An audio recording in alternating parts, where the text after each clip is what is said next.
What George Strait said about America moved even the soldiers.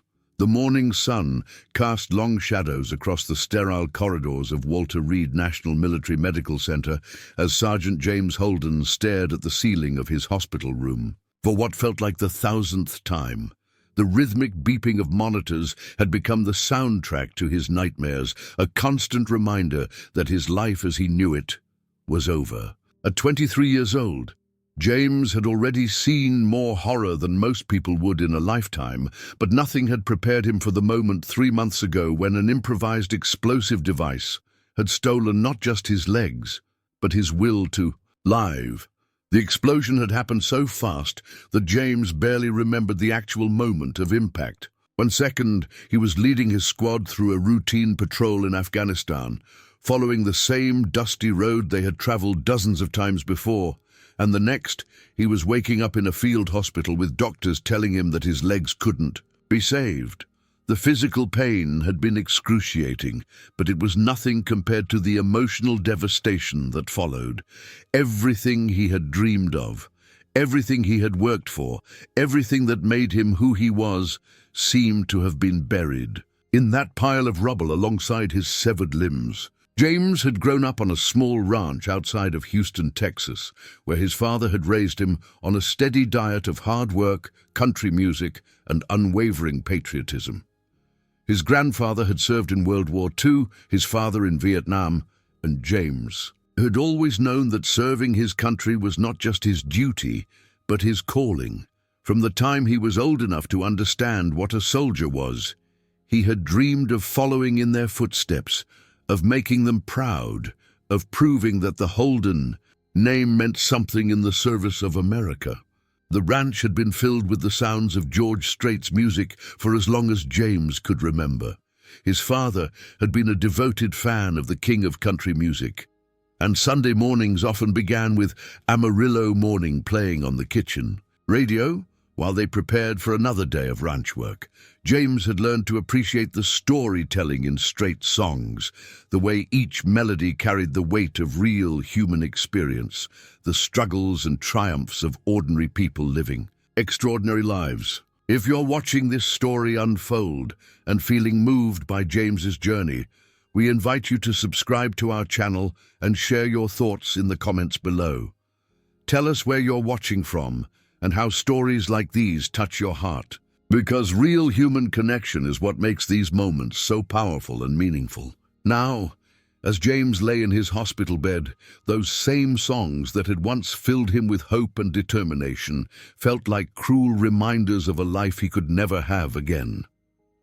How could he ever return to the ranch when he couldn't even walk across a room? How could he face his father's proud smile when he felt like such a failure?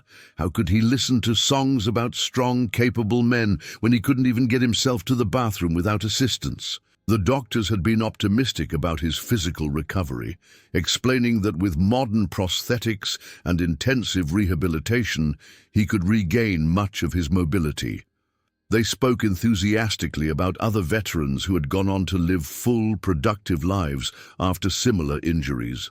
But James couldn't see past the wheelchair that had become his prison, couldn't imagine a future where he was anything more than a burden to everyone around him. His mother visited every day, bringing homemade cookies and forced cheerfulness that broke his heart. She would sit beside his bed and talk about plans for when he came home, about modifications they could make to the ranch house, about all the ways life could still be good. But James could see the worry in her eyes, the way she watched him when she thought he wasn't looking, searching for signs of the son she had raised, the confident young man who had kissed her goodbye before deploying with such certainty that he was doing the right thing. The worst part wasn't the physical pain or even the loss of his legs. The worst part was the crushing sense that he had failed everyone who had ever believed in him. His squad members who had looked to him for leadership, his family who had sent him off with such pride, his country that had invested so much in his training and trusted him to represent American values abroad. The explosion hadn't just taken his legs. It had shattered his identity, leaving him feeling like a broken shell of the man he had once been. Late at night, when the hospital grew quiet and the nurses finished their rounds, James would close his eyes and try to remember what it felt like to run across the ranch, to feel the Texas dirt beneath his boots, to stand tall and strong beside his father as they worked the cattle. But those memories felt like they belonged to someone else now, like scenes from a movie he had watched long ago. The person in those memories was confident, capable, whole. The person lying in this hospital bed was none of those things. The physical therapy sessions were the hardest part of each day. The therapists were kind and encouraging, constantly reminding him of how much progress he was making, but James couldn't feel anything but humiliation as he struggled with tasks that had once been effortless. Learning to transfer from his bed to his wheelchair, practicing basic movements that children could master without thinking, relying on others for help with the most fundamental aspects of daily life. It all felt like a constant reminder of everything he had lost. Other patients in the rehabilitation ward tried to encourage him, sharing their own stories of recovery and adaptation, but James couldn't find the strength to hope. He went through the motions of therapy because he had to, because his mother was counting on him, because his doctors expected it, but his heart wasn't in it. Every small victory felt hollow, every milestone felt meaningless when measured against the enormity of what he had lost. The breaking point had come 2 weeks ago when Sarah, his girlfriend of 3 years, had visited him in the hospital. They had talked about marriage before his deployment, about building a life together on the ranch, about raising children who would grow up understanding the value of service and sacrifice. But as she sat beside his hospital bed, her discomfort was palpable. She tried to be supportive, tried to say the right things, but James could see the fear in her eyes, the way she looked at his wheelchair like it was a prison sentence for both of them. When she finally worked up the courage to say what they both knew was coming, her words hit him harder than the explosion that had taken his legs. She wasn't ready for this kind of responsibility, she said. She was too young to become a caregiver, too unprepared for a life that would be defined by his limitations rather than their dreams. She was sorry, she insisted, but she had to think about her own future, her own happiness. She hoped he would understand. James had understood perfectly.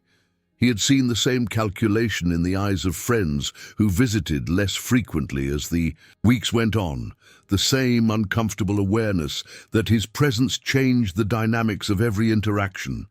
He was no longer James the soldier, James the rancher, James the man with a bright future ahead of him. He was James the victim, James the patient, James the reminder of how quickly life could take away everything that mattered. That night, after Sarah left, James had made a decision that felt both terrifying and liberating. He couldn't live like this, couldn't continue to be a burden on the people he loved, couldn't face a future that held nothing but limitations and compromises. He had begun planning his escape from the pain, researching methods and timing, waiting for the right opportunity to end his suffering once and for all. The opportunity had come in the form of an announcement about a special concert for patients and staff at Walter Reed.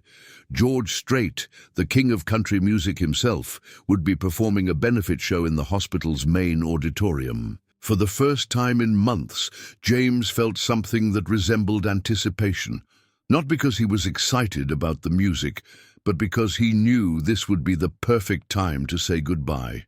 After the concert, when everyone was distracted by the emotional high of the performance, when his absence wouldn't be noticed until it was too late, he would finally find the peace that had eluded him since the explosion. As James lay in his hospital bed that morning, listening to the familiar sounds of the medical center coming to life around him, he felt a strange sense of calm.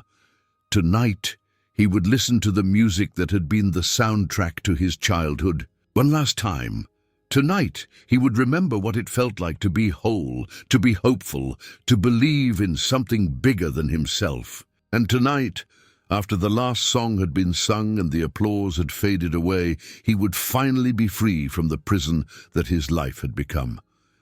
The irony wasn't lost on him that George Strait, whose music had always represented strength and resilience and the enduring spirit of America, would unknowingly provide the soundtrack to his surrender. But James was beyond caring about irony. He was beyond caring about anything except ending the pain that had consumed every moment of every day since he had lost not just his legs, but his reason for living. The afternoon of the concert brought an unusual energy to Walter Reed that James hadn't felt since his arrival. Nurses moved with quicker steps, orderlies whistled as they worked, and even the usually stoic doctors seemed to carry themselves with a lighter air.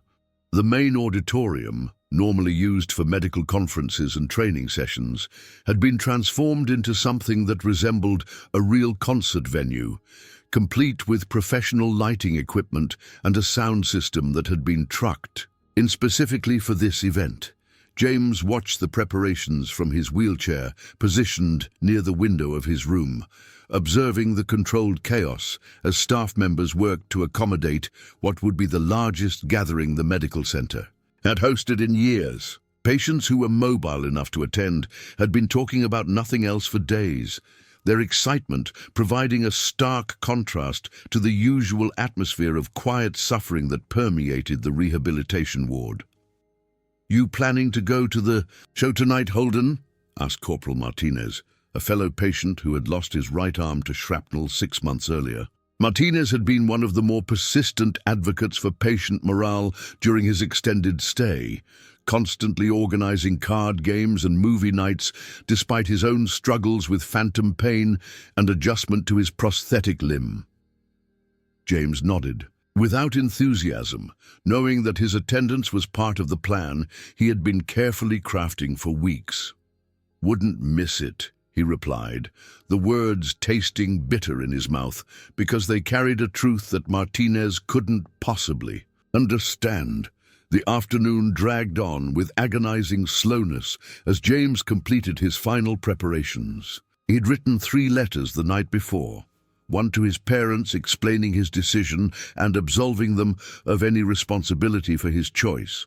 One to his former squad members asking for their forgiveness and understanding, and one to Sarah, thanking her for the 3 years of happiness she had given him and releasing her from any guilt about their breakup. The letters were sealed and hidden beneath his mattress, positioned where they would be found, but not too quickly.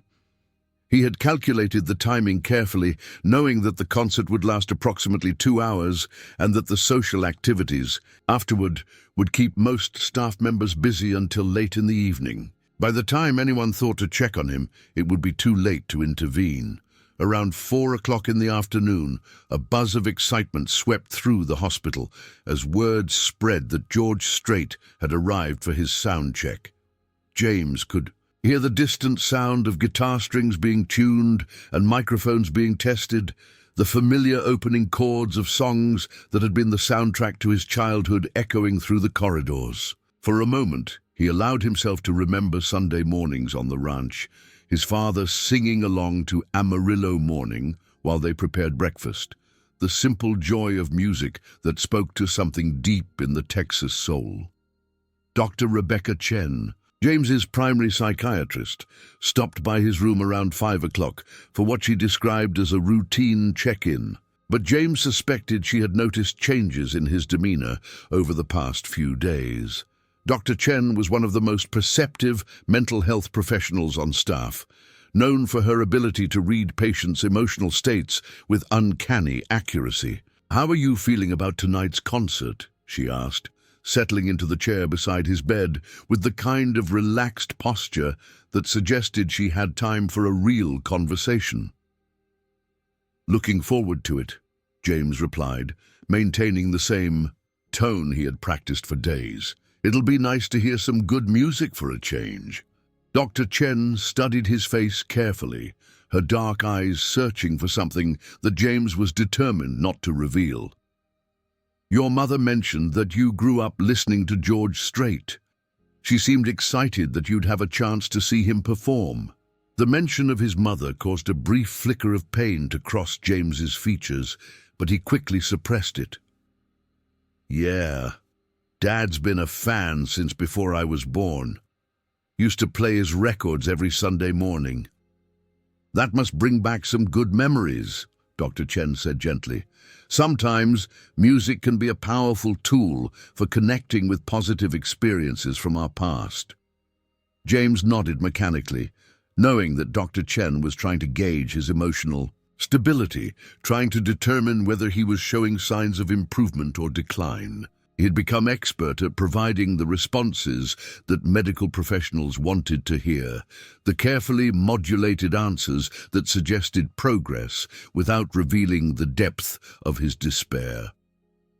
"I've been thinking about home a lot lately," he said, which was true, though not in the way Dr. Chen might interpret it, about the ranch, about the things I used to do there. "That's encouraging," Dr. Chen replied. "Connecting with our sense of identity and purpose can be an important part of the healing process." After Dr. Chen left, James began his final preparations. He showered carefully, knowing it would be the last time, and put on the cleanest clothes he could find among his limited hospital wardrobe. He wanted to look presentable for the concert, wanted to honor the music and the performer, even as he prepared to say goodbye to both. Around 6 o'clock, hospital staff began helping patients make their way to the auditorium. James had volunteered to go on his own, insisting that he was comfortable navigating his wheelchair through the hospital corridors, and the staff was happy to accommodate what they saw as a sign of increasing independence. The auditorium was already filling up when James arrived, patients in wheelchairs and hospital beds, creating an unusual but moving audience. Some were missing limbs, others bore the invisible scars of traumatic brain injuries or post-traumatic stress, but all shared the common bond of having sacrificed their health in service to their country. James positioned himself in the front row, partly because it provided the best view of the stage, but mostly because it would make his exit less noticeable when the time came. He watched as other patients continued to file in, their faces showing the first genuine excitement many had displayed since their injuries. Staff Sergeant Williams, a career military man who had lost both legs in the same type of IED attack that had injured James, wheeled his chair up beside him. Williams had been trying to engage James in conversation for weeks, sharing stories about his own recovery process and offering encouragement that James had politely but firmly rejected. "Pretty amazing that Strait agreed to do this," Williams said, adjusting his position to get a better view of the stage. "I heard he doesn't do many private performances like this anymore." "Yeah, pretty amazing," James agreed, though his thoughts were focused on the timing of his plan rather than the significance of the performance. As the auditorium continued to fill, James noticed the diversity of the audience. There were patients from every branch of the military, representing conflicts spanning multiple decades. Some were young like himself, others were Vietnam veterans receiving treatment for service-connected conditions that had developed over time. All had stories of sacrifice, all had given something of themselves in service to their country. The lighting dimmed slightly around 7:30, and a hospital administrator took the stage to welcome everyone and introduce the evening's performer. James listened to the speech about George Strait's long history of supporting military causes, his reputation for patriotism and respect for service members, his willingness to use his fame and influence to give back to those who had given so much for their country. When George Strait finally walked onto the stage, the applause was thunderous, despite the limited mobility of many audience members. The king of country music looked every bit the part, wearing his signature cowboy hat and a simple button-down shirt, carrying his acoustic guitar with the ease of someone who had been performing for nearly 5 decades. "Good evening, folks," Strait said into the microphone, his voice carrying that familiar Texas drawl that had made him one of the most recognizable performers in American music. "It's an honor to be here with all of you tonight." The sincerity in his voice was unmistakable, and James felt an unexpected tightness in his chest as he listened to the man whose music had been such a constant presence throughout his childhood. This was the voice that had filled Sunday mornings on the ranch, the soundtrack to countless memories of simpler times when the future had seemed bright and full of possibility.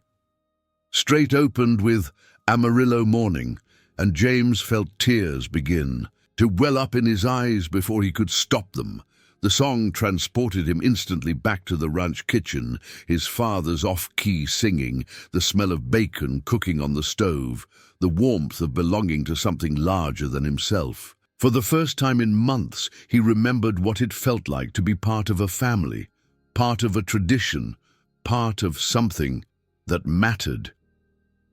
As the song continued, James noticed that he wasn't the only one struggling with emotion. Throughout the auditorium, tough military men and women were wiping away tears, their faces reflecting a complex mixture of pain and joy, loss and remembrance. The music was doing something that months of therapy and medical treatment had failed to accomplish. It was connecting them to who they had been before their injuries, reminding them of the people they still were beneath the trauma and physical damage. George Strait moved through his set with the skill of a master storyteller, choosing songs that spoke to themes of resilience, hope, and the enduring strength of the human spirit. He sang about cowboys and small towns, about love lost and found, about the simple pleasures that make life worth living. But more than that, he sang about the kind of people who face adversity with courage, who find ways to keep going when everything seems hopeless. During "The Chair," a song about chance encounters and unexpected connections, James found himself thinking about all the chance encounters that had shaped his life, meeting his squad members, falling in love with Sarah, the random assignment that had put him on the patrol where he was injured. Life seemed like a series of random events, some beautiful and some devastating, but all part of a larger story that was impossible to understand while living it. As the concert approached its halfway point, James began to feel a strange reluctance about his plan. The music was affecting him in ways he hadn't anticipated, awakening feelings and memories that he had been trying to suppress for months.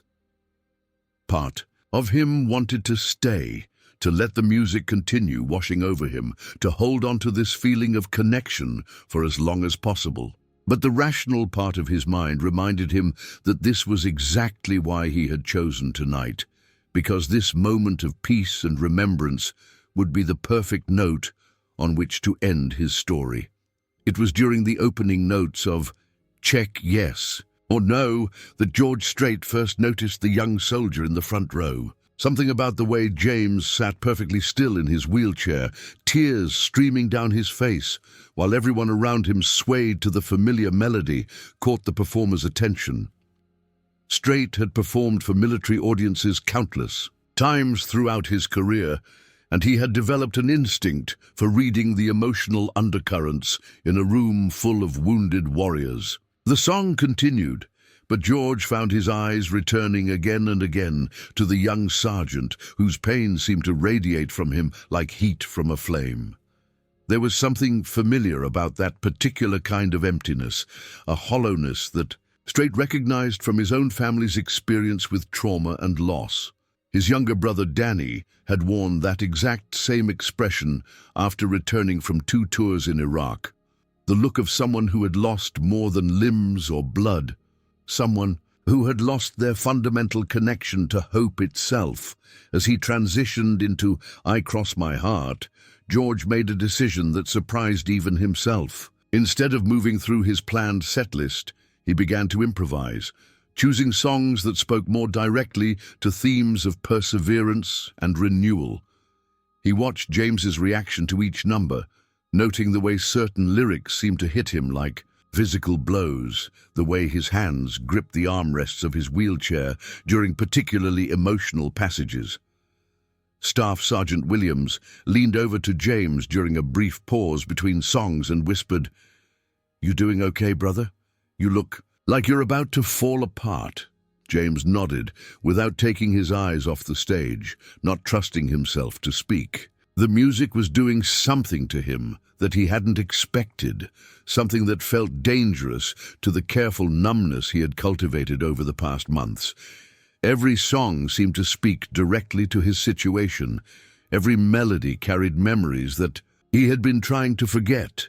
When George Strait began the opening chords of Troubadour, a song about continuing to perform and create despite advancing age and changing times, James felt something crack inside his chest. The lyrics spoke about refusing to give up, about finding purpose in bringing joy to others, about the responsibility that comes with having a gift that can touch people's lives.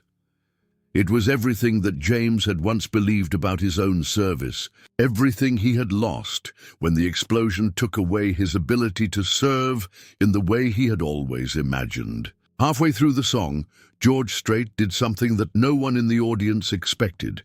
He stopped singing mid-verse, set his guitar aside, and walked to the edge of the stage.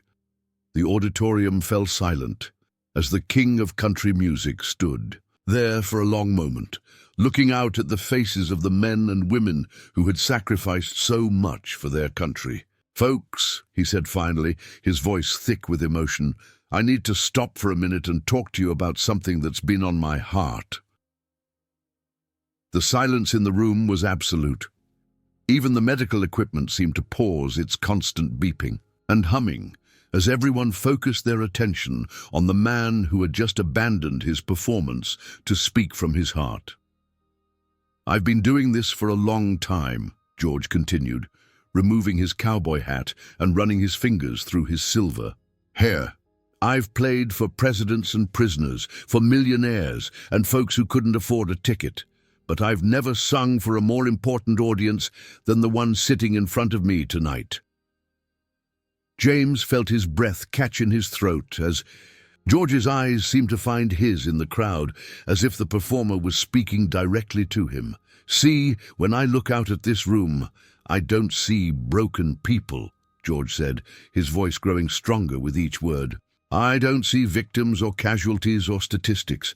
I see the truest representation of what America really means, what it really stands for."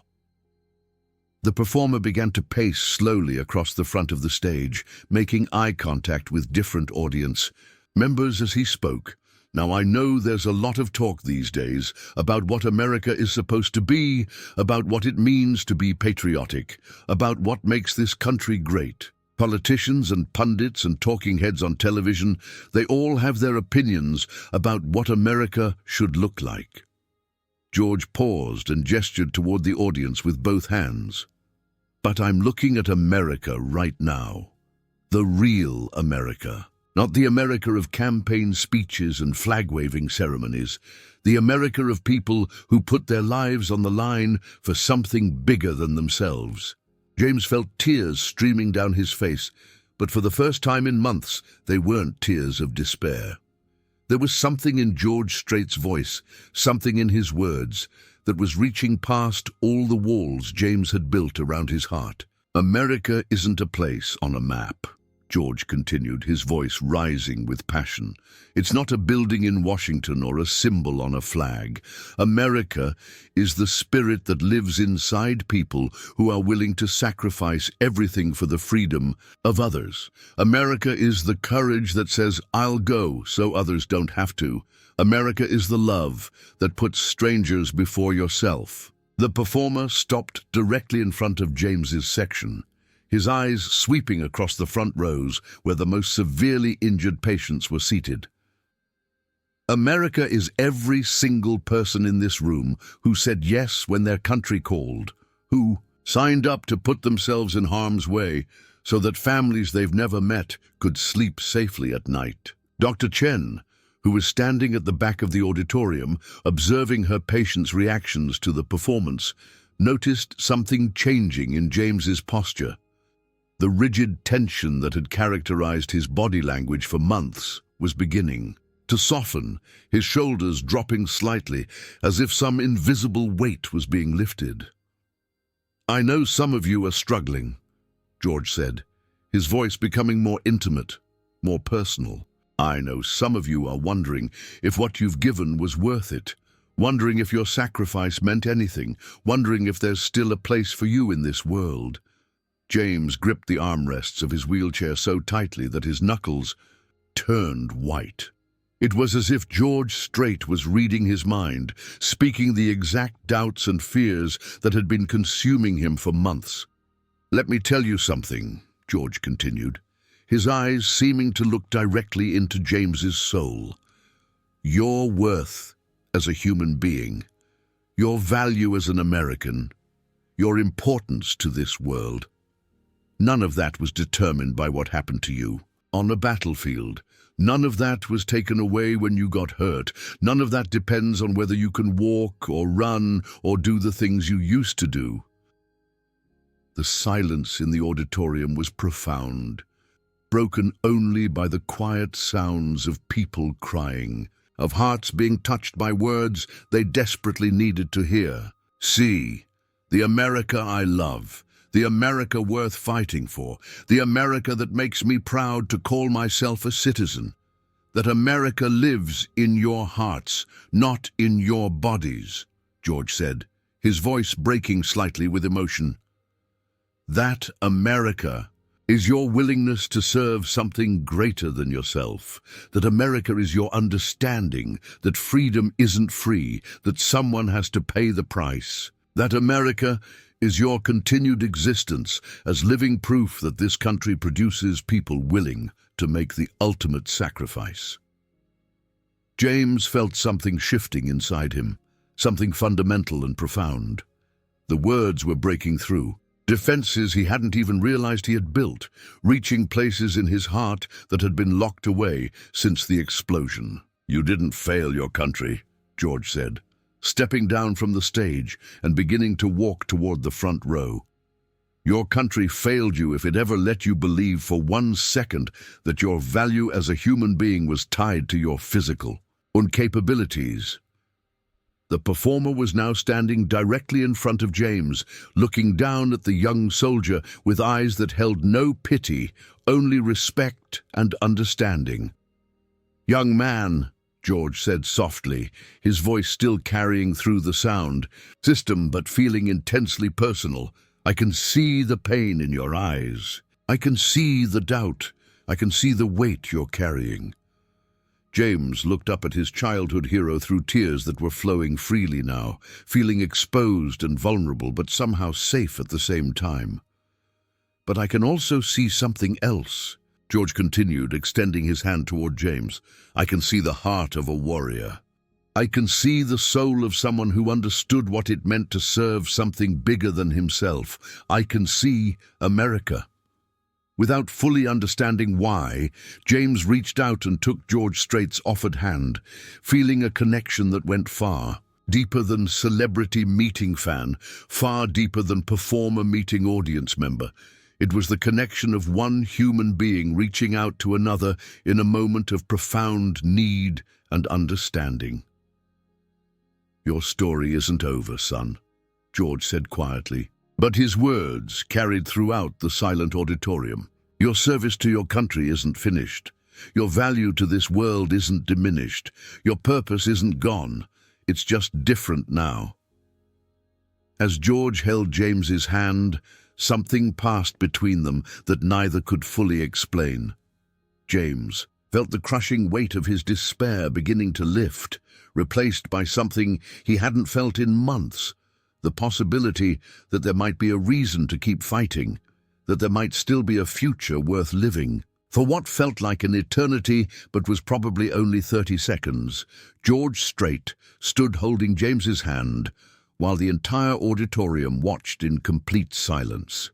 The king of country music seemed to be reading something in the young soldier's eyes, some communication that went beyond words, beyond the usual boundaries between performer and audience. "What's your name, son?" George asked softly, though his voice carried through the sound system to every corner of the room. "Sergeant James Holden, sir," James managed to say, his voice cracking with emotion. 23rd Infantry Division. "Now, where you from, James?" "Houston, sir. Well, just outside Houston. My family has a small ranch there." George smiled, a genuine expression that lit up his weathered face. "A Texas boy. I should have known. There's something about the way we carry ourselves, isn't there?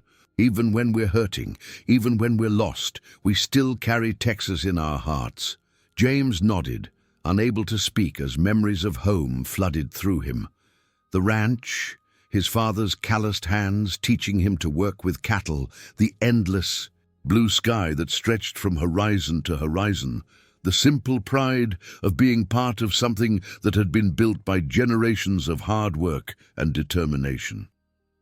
"James, I want to share something with you. Something I don't talk about much in public," George said, pulling a chair from the side of the stage and sitting down so he could be at eye level with the young soldier. "I had a younger brother, Danny. Danny served 2 tours in Iraq. Came back home with all his limbs intact, no visible wounds, but he was carrying something inside him that was eating him alive." The auditorium remained perfectly silent as George continued his impromptu story, his scheduled performance completely forgotten in favor of this moment of human connection. "Danny came to stay with me for a while after he got back. He couldn't sleep, couldn't concentrate, couldn't find his way back to the person he used to be. One night, I found him sitting on my back porch at 3 in the morning, staring at nothing, and I asked him what was wrong. You know what he told me?" James shook his head, hanging on every word. "He said he felt like he had died over there, but his body just hadn't figured it out yet. He said he couldn't see any reason to keep pretending to be alive when everything inside him felt dead." The words hit James like a physical blow because they described exactly what he had been feeling for months. The sense of being a ghost, of going through the motions of living while feeling completely disconnected from life itself. "I didn't know what to say to him," George continued.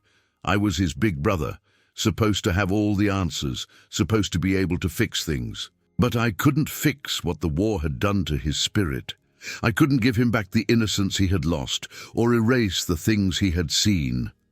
George paused, looking around the auditorium at all the faces watching him, all the people who understood exactly what Danny had gone through. "But you know what I could do? I could remind him that feeling dead inside didn't mean he actually was dead. I could remind him that having his spirit wounded didn't mean his spirit was destroyed. I could remind him that being changed by war didn't mean being ruined by war." James felt tears continuing to stream down his face as George's words penetrated the fortress of despair he had built around his heart. "It took time, James. It took a lot of time and a lot of hard work and a lot of days when Danny wanted to give up. But slowly, gradually, he started to find his way back to life. Not the same life he had before, not the same person he used to be, but a new life, a life that had been deepened by his experience, a life that had meaning precisely because he understood how precious and fragile it was." George reached into his shirt pocket and pulled out a small piece of paper, worn and creased from being folded and unfolded many times. "Danny wrote me a letter about 5 years after he came home. He said he wanted to thank me for not giving up on him when he had given up on himself. He said he had found his purpose in helping other veterans who were struggling the way he had struggled." The performer unfolded the letter carefully and read aloud, "George, I used to think that the war had taken everything from me, that I had nothing left to offer the world. But I understand now that the war didn't take anything from me. It added something to me. It added depth, it added empathy, it added an understanding of pain that allows me to help other people who are hurting. My scars aren't signs of what I've lost. They're signs of what I've survived, and what I've learned, and what I can offer to others." James felt something breaking open inside his chest, some wall that had been holding back not just grief, but also hope. For the first time since his injury, he began to imagine that there might be a different way to understand what had happened to him, a way that didn't require him to see himself as broken or useless or finished. "James," George said, folding the letter and putting it back in his pocket, "I don't know your specific story, don't know exactly what you've been through or what you're facing now, but I can see in your eyes the same look Danny had, the same feeling that your life is over, that your purpose is gone, that there's no point in continuing." The accuracy of George's perception was almost frightening. James felt completely seen, completely understood, in a way that months of therapy and medical treatment had failed to achieve. "But I'm here to tell you something that I wish someone had told Danny sooner, something that might have saved him years of unnecessary pain," George continued, his voice growing stronger and more passionate. "Your value as a human being was never determined by your physical capabilities. Your worth to this world was never measured by what you could do with your body. Your purpose was never limited to the specific job you used to have." George stood up and began addressing the entire auditorium again, but his words still felt personally directed at James. "Every single person in this room has something unique to offer the world, something that comes not in spite of what you've been through, but because of what you've been through. You have an understanding of sacrifice that most people will never possess. You have a depth of character that can only be forged in the fire of real adversity.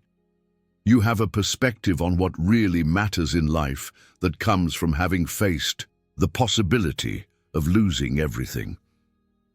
Staff Sergeant Williams, who had been listening to the entire exchange, reached over and placed his hand on James's shoulder in a gesture of solidarity and support.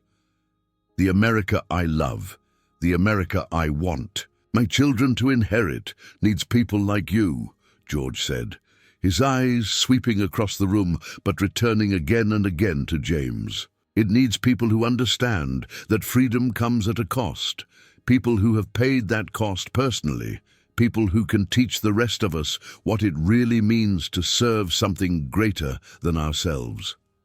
As George spoke, James felt his carefully constructed plan beginning to crumble, the letters hidden under his mattress, the timing he had calculated so precisely, the peaceful ending he had planned. All of it seemed suddenly irrelevant in the face of this new possibility, this suggestion that his story might not be over after all. "I want to make an announcement," George said, turning back toward James with a smile that seemed to light up the entire auditorium. "I've been planning a tour for next year, a series of concerts at military bases and veteran hospitals across the country. It's going to be called the Heroes of America Tour, and I want James Holden to be my special guest for every single show." The auditorium erupted in applause, but James could barely hear it over the sound of his own heartbeat thundering in his ears. George Strait, his childhood hero, the voice that had been the soundtrack to his happiest memories, was offering him not just hope, but a concrete opportunity to find new purpose. "James, I want you to travel with me and share your story with other veterans, other wounded warriors who are struggling the way you've been struggling," George continued as the applause died down. "I want you to help me prove that being wounded in service to your country doesn't make you less valuable. It makes you more valuable, because you have something to teach the rest of us about courage and resilience and what it really means to be an American." James tried to speak, but found that his voice had completely abandoned him. The future that had seemed so hopeless just hours earlier was suddenly filled with possibilities he had never imagined. "What do you say, son?" George asked, extending his hand once again.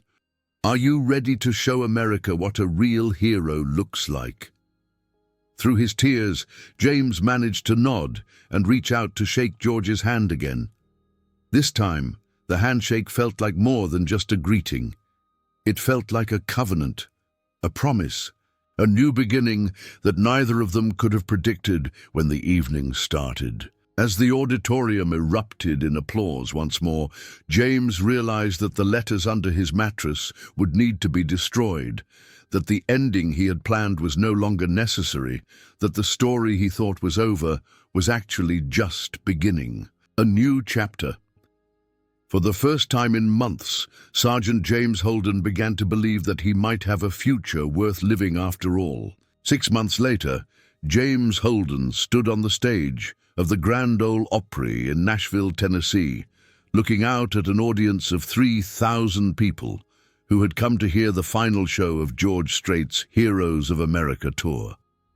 The young veteran was wearing his dress uniform, his chest decorated with the Purple Heart and Bronze Star he had earned in Afghanistan, his new prosthetic legs hidden beneath perfectly pressed trousers that allowed him to stand tall and proud beside his mentor and friend. The transformation had been nothing short of miraculous. In the weeks following that life-changing concert at Walter Reed, James had thrown himself into rehabilitation with an energy and determination that amazed his medical team. The same young man who had been planning his own death was suddenly fighting for his life with every ounce of strength he possessed, driven by a sense of purpose that had been reborn in a single evening. Dr. Chen had been the first to notice the dramatic change in James's demeanor. The morning after the concert, she had arrived at his room to find him sitting up in bed, alert and engaged in a way she hadn't seen since his arrival at the hospital. When she asked about his experience the night before, James had broken down, in tears, not the tears of despair that had characterized his previous months, but tears of relief and gratitude and hope. It was during that conversation that James had made the decision that would haunt him for the rest of his life in the best possible way. He told Dr. Chen about the letters hidden under his mattress, about the plan he had abandoned, about how close he had come to giving up entirely. The revelation had shaken the medical team, but it had also provided them with a powerful tool for helping other patients who were struggling with similar thoughts. The letters themselves became part of James's story, physical evidence of how, quickly and completely, a life could change direction when the right person said the right words at exactly the right moment. He kept them not as reminders of his darkest hour, but as proof that no situation was hopeless, that even in the depths of despair, transformation was possible. The tour had been everything George Strait had promised and more, starting with smaller venues at military bases and veteran hospitals. The Heroes of America shows had grown into major events that drew audiences from across the country. At each performance, James would take the stage and share his story, speaking honestly about his injury, his depression, his planned suicide, and his rebirth through the power of human connection and renewed purpose. His first speech had been terrifying. Standing in front of 200 wounded veterans at a VA hospital in San Antonio, James had struggled to find the words to express what George Strait's intervention had meant to him. But as he spoke, he saw his own experience reflected in the faces of his audience, the pain, the hopelessness, the desperate search for meaning in the aftermath of trauma. "I was planning to kill myself the night I met George Strait," James had said that first time, his voice shaking but determined. "I had written letters to my family, picked out the method, calculated the timing down to the minute. I was going to listen to his music one last time and then end my pain forever." The silence in that San Antonio auditorium had been profound, broken only by the quiet sounds of people recognizing their own struggles in his words. "But something happened that night that I never could have anticipated," James had continued, growing stronger with each sentence. "Someone looked at me and saw not a broken soldier, not a victim, not a burden, but a human being with value and purpose, and a future worth fighting for." Over the months that followed, James's speaking had improved dramatically. He learned to modulate his voice for maximum impact, to pause at the right moments, to make eye contact with individuals in the audience who seemed to need his message most desperately. But more than technique, he had developed an authenticity that came from having lived through the darkest possible experience and emerged on the other side with renewed faith in the possibility of healing. The stories that came back from audience members were remarkable.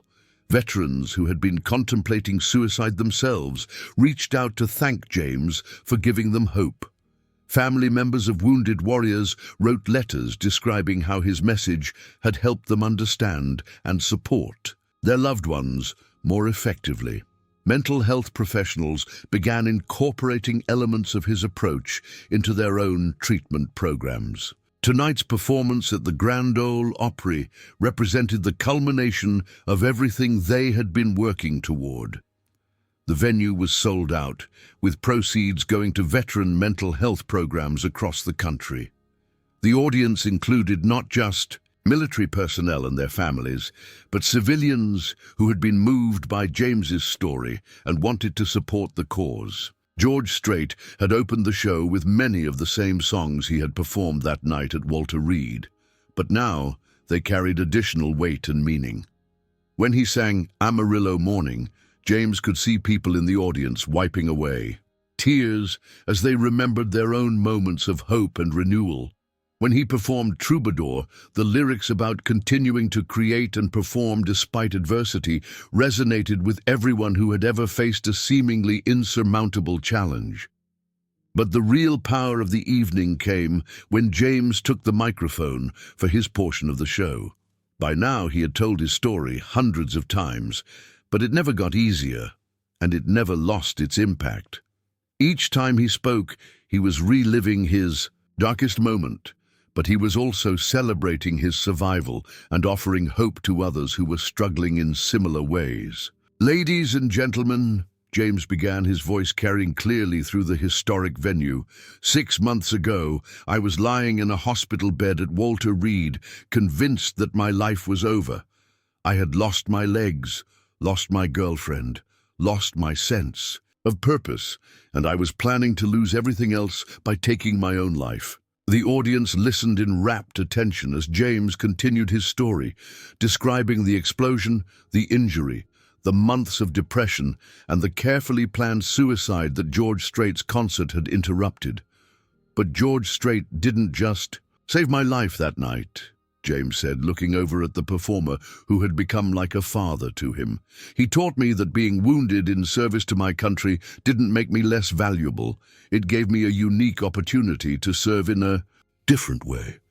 James gestured toward the audience, his eyes bright with passion and purpose. "Every person in this room tonight has the power to save a life. You have the power to look at someone who is struggling and see not their limitations, but their potential. You have the power to offer hope when hope seems impossible." As James spoke, a young woman in the third row began to cry. She was wearing a military uniform, and James could see in her posture the same defeated slump that had characterized his own bearing during his darkest days. Without breaking from his speech, he made eye contact with her, offering the same kind of direct personal connection that George Strait had given him.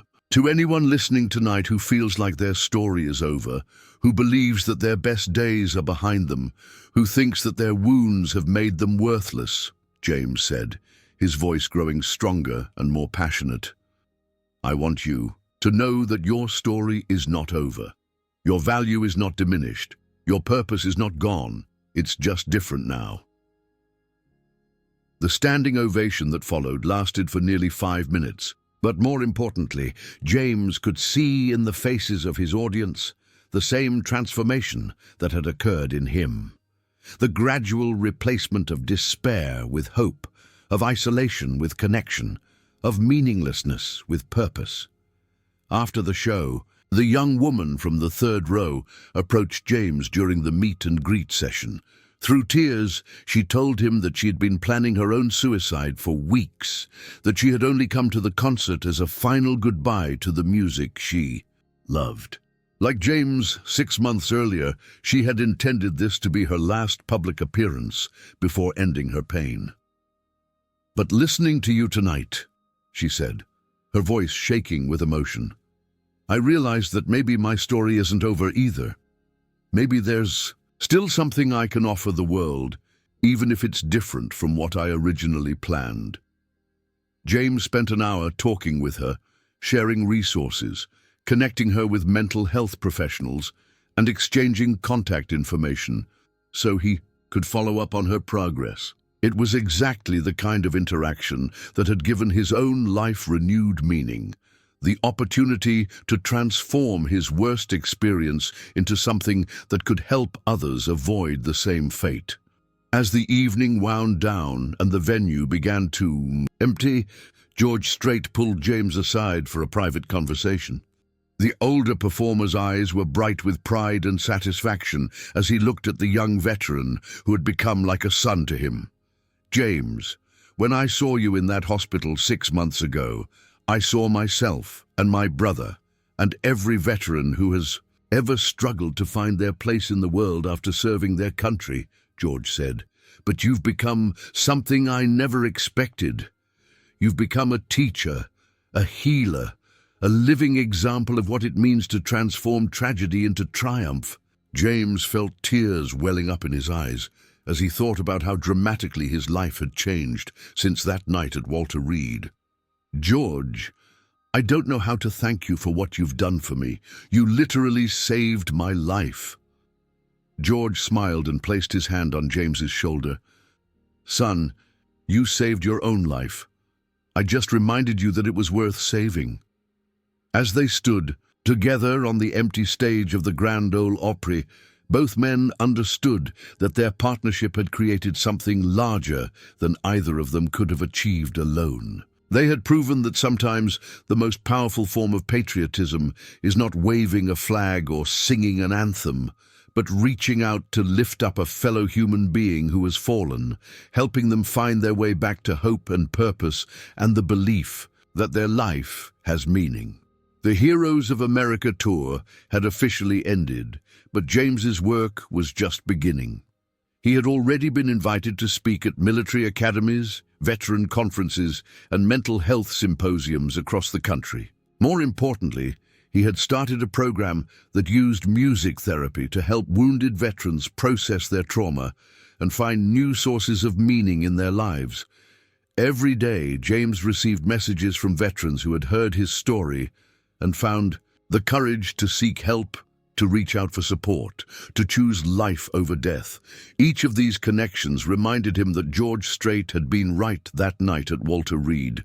His value as a human being had never been determined by his physical capabilities, and his service to his country was far from over. As James made his way off the stage for the final time, walking confidently on his prosthetic legs, he thought about the letters he had written 6 months earlier, the carefully planned ending that had been replaced by this beautiful new beginning.